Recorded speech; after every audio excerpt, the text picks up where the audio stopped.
carcere, questo testo mira a dare costituzione giuridica alle tendenze sessuali, a categorizzare le persone e i tipi di violenza, a sostituire il genere al sesso e intimorire chiunque non si allinei al pensiero unico, a questo mainstream che stiamo vivendo.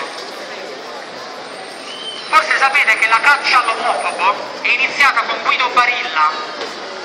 il patrono della Barilla, che solo per aver detto che per la sua pubblicità preferiva proporre l'unica famiglia esistente, quella naturale, è stato denigrato e boicottato, finendo per piegare sé e la sua azienda alle logiche della lobby LGBT. Il linciaggio poi è proseguito con alcuni insegnanti finiti nella gogna mediatica per aver affermato che l'omosessualità non è una condizione determinante e definitiva della persona. L'ideologia gender ha poi fatto irruzione in maniera massiccia nelle nostre scuole, creando